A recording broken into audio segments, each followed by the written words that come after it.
Perkenalkan, nama saya Gladys Kindangen dengan NIM 2302430, kelas 5 TI2. Saat ini saya akan menjelaskan tentang materi AI. Untuk pendahuluan, pemodelan adalah representasi dari sistem nyata yang dibuat agar lebih mudah dipahami, dianalisis, dan digunakan dalam pengambilan keputusan. Dalam DSS, model digunakan untuk yang pertama mengevaluasi berbagai alternatif keputusan, yang kedua membantu manajer menghadapi kondisi kompleks, dan yang ketiga memberikan gambaran tentang konsekuensi dari setiap pilihan. Jenis model dalam DSS.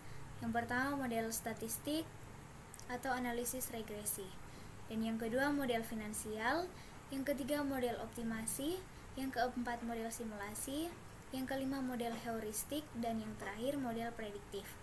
Setiap model memiliki peran berbeda dalam mendukung pengambilan keputusan. Selanjutnya ada model statistik atau analisis regresi. Digunakan untuk menemukan hubungan antar variabel, membantu membuat prediksi berdasarkan data historis, biasanya sudah tersedia dalam perangkat lunak DSS. Contohnya memprediksi penjualan berdasarkan harga dan biaya iklan. Dan untuk model finansial, berfungsi menyusun laporan pemasukan, pengeluaran, dan proyeksi data keuangan beberapa tahun. Semi terstruktur menggunakan bahasa khusus seperti IFPS, Interactive Financial Planning System, contohnya perencanaan anggaran tahunan, analisis profitabilitas investasi.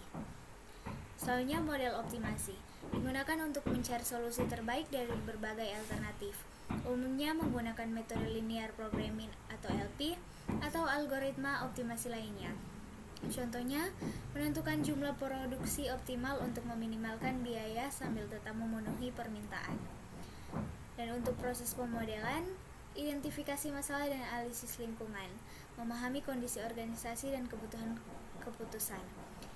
Yang pertama, identifikasi variabel, menentukan variabel keputusan, variabel tak terkendali, dan variabel hasil. Yang kedua, forecasting, memperkirakan kondisi masa depan berdasarkan data historis. Dan yang terakhir, manajemen model, menyimpan, mengelola, dan menggunakan kembali model dalam DSS.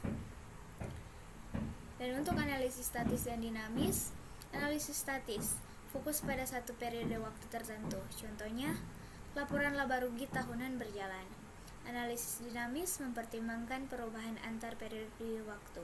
Contohnya, proyeksi laba rugi 5 tahun ke depan dengan variabel yang berubah, harga, biaya, produksi.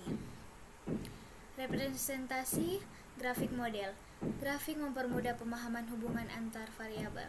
Bentuk standar segi 4 atau variabel keputusan, lingkaran atau variabel tak terkendali, oval atau variabel hasil.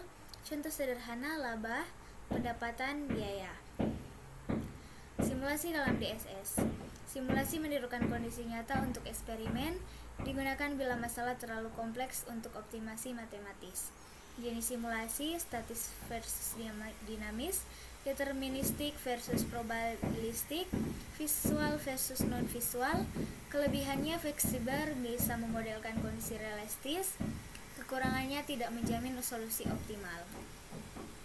Optimasi dengan pemrograman matematis. Linear programming atau LP digunakan untuk mengalokasikan sumber daya terbatas, komponen LP. Decision variables X1, X2.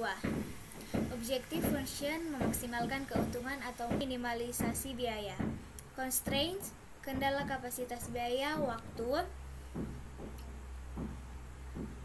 dan lain-lain.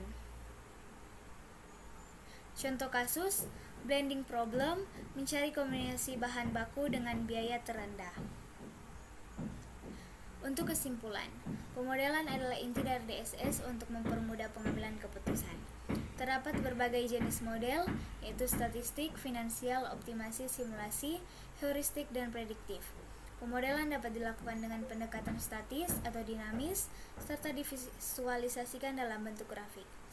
Optimasi dan simulasi adalah dua teknik penting untuk mencari solusi terbaik atau mendekati kenyataan. Dengan pemodelan, manajer dapat membuat keputusan yang lebih terarah, efisien, dan berdasar pada data. Sekian, terima kasih.